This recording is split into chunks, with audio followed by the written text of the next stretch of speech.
আমি স্পষ্ট বলছি, মানুষ মারা যাওয়ার পর এই যে বসে বসে যারা কোরআন পড়েন, এটা বানানো নিয়ম। আপনি কোন ইসলাম থেকে নিয়েছেন বলেন তো, যে মরে গেলে ওর সামনে পড়া লাগবে? হাদা বায়ানুল লিন্নাস, এখানেও লাম আছে। আল্লাহ বলেন এই বর্ণনত জীবিত মানুষদের জন্য অবদান, এটা পথ নির্দেশিকা ও মাউইজাতান, এটা উপদেশ সম্বলিত লিল মুত্তাকিন, যে মানুষগুলো ভয় করে চলে আল্লাহকে। পড়া কোরআন শরীফে যেখানে আপনি কোরআন কেন্দ্রিক কথা পাবেন, কোন জায়গায় মরা মানুষকে আপনি শোনান, ইন্নাকা মাইয়িতুন ওয়া ইন্নাহুম মাইয়িতুন, হে নবী আপনিও ইন্তেকাল করবেন, ওরাও মারা যাবে। কোরআনে কারিমে সূরা ফাতিরের ভেতরে আল্লাহ বলেন যারা মারা যায় আপনি তাদেরকে কিছুই শোনাতে পারবেন না।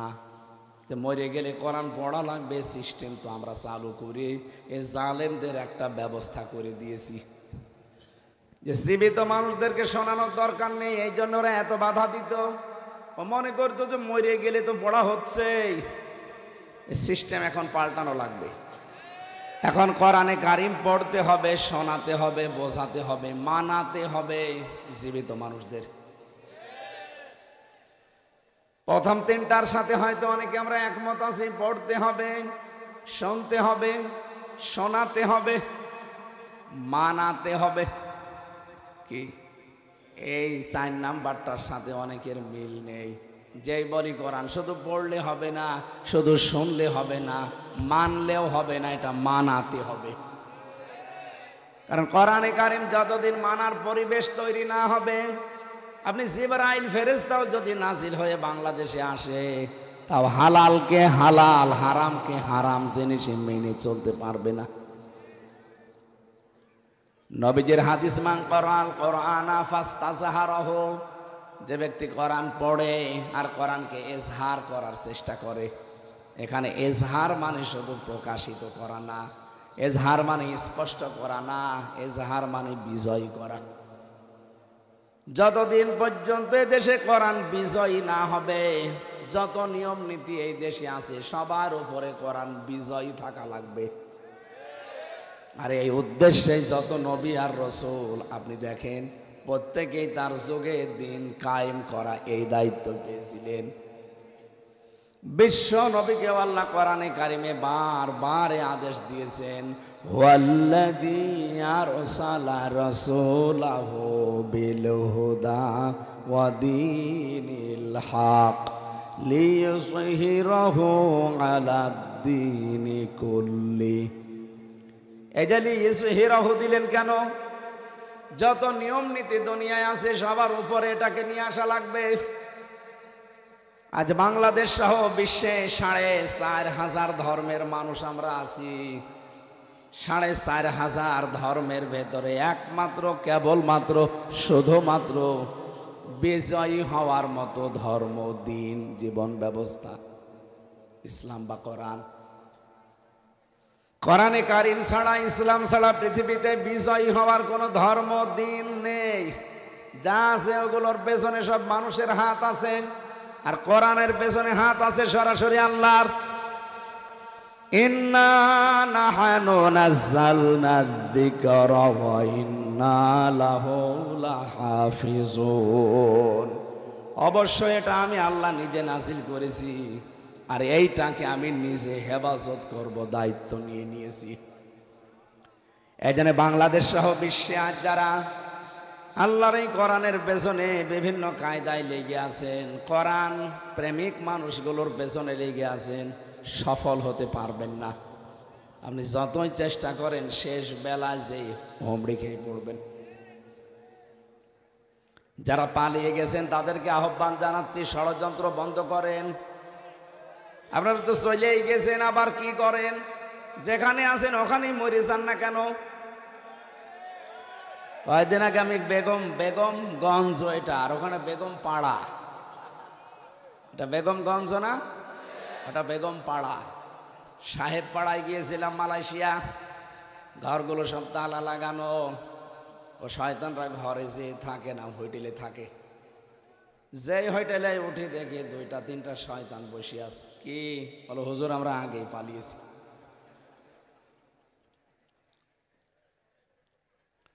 কি করলেন এই টাকাগুলো? বাইরে পাচারের মাধ্যমে।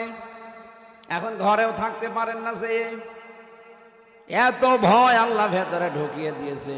সাহেব পাড়ায় যে থাকবেন, পিটিয়ে মেরে ফেলবে জনগণ। কয়েকদিন আগের ওপর দিয়ে যাচ্ছিলাম, পাইলট আমারে বলছে, হেলিকপ্টারের পাইলট, যে এই যে প্রতিষ্ঠানগুলো এখনো সংস্কার পুরাটা হয়নি। হুজুর, আমি তো শয়তানদেরকে বহন করি বেশি। আমার মাঝে মাঝে চিন্তা হয়, যারা টাকা পাচার করেছে, এক একটা বছরে বাংলাদেশ থেকে 42,000 কোটি টাকা পাচার হয়েছে। এই টাকাগুলো যারা পাচার না করে দেশে কর্মসংস্থান তৈরি করত। 36 লাখ যুবক এখন শিক্ষিত, বেকার পড়ে আছে। এই মানুষগুলোর কর্মসংস্থান হয়তো আর ওদের মরণের আগ পর্যন্ত দেশ থেকে কেউ নামাতে পারতো না। শয়তানগুলো টাকা সব পাচার করে করে বিভিন্ন জায়গায়। এই জন্য যা করেছেন, মাপ পাওয়ার অযোগ্য হয়ে গেছেন আপনারা। এত ঋণের বোঝা আমাদের মাথার উপরে দিয়ে গেলেন। এদেশে এখন কেউ জন্ম নিলেই 1,10,000 টাকা তার মাথার উপরে ঋণ, মানে জন্মগতভাবেই ঋণী। দেশটাকে ফোকলা করে ফেলেছেন। একটু দাঁড় করানোর জন্য যারাই চেষ্টা চালিয়েছে, তাদের প্রতিষ্ঠানগুলো বেনামে নামে বিভিন্ন ধোয়া তুলে সব আত্মসাৎ করলেন। ইসলামী ব্যাংক থেকে এই শয়তানরা 80,000 কোটি টাকা মারিং কাটিং করেছে। কোন প্রতিষ্ঠান তো সেভাবে বানাতে পারো না, খালি মানুষেরটা নষ্ট করতে পারো। এই প্রতিষ্ঠান তো কত লক্ষ লক্ষ মানুষের কর্মজীবন তৈরি হয়েছিল, এখন ফোকলা করে দিলেন আপনি।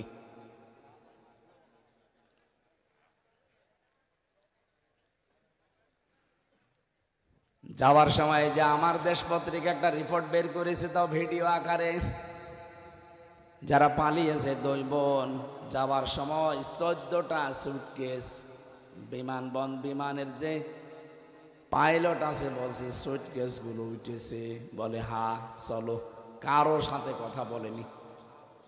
আপনার নোয়াখালীর কাওয়া কাকুর সাথেও বলেনি।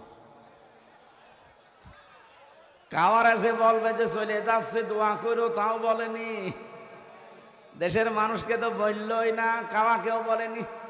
এমনকি কাওয়া পালিয়ে যাওয়ার পরে ইন্ডিয়াতে নাকি দেখা করতে চেয়েছিল, রাজিও হয়নি, যে কাওয়া আমার দরকার নেই।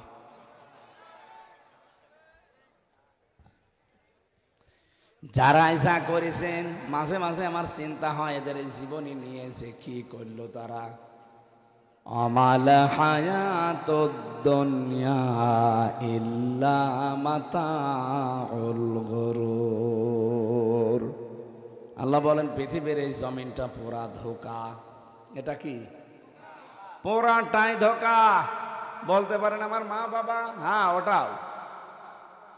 আপনার মা বাবা আমার জন্য ধোঁকা, সন্তানাদি, স্ত্রী পুত্র, দুনিয়ার বাড়ি গাড়ি, চাকরি বাকরি, ব্যবসা বাণিজ্য, ক্ষমতা, সব ধোঁকা। আমাদের কুষ্টিয়ার হানিফ সাহেবের পাশে এমনিতেই 50 জন করে বসে থাকতো, অথচ ওই মানুষগুলো এখন এই 5 তারিখের পরে পুরা উঠিয়ে গেছে। এখন তারাই শুকুরের বাচ্চা, কুকুরের বাচ্চা বলে গালি দেয়। ওই হারামির কারণে আজ আমাদের এই অবস্থা। অথচ 5 তারিখের আগে ওরে নবী মনে করে চলতো। আমি নিজেরটা বলছি, বাস্তবতা যে এই যে মাতাউল গুরুর, এটা যে ধোঁকা, এটা আমি নিজে বুঝে ফেলেছি।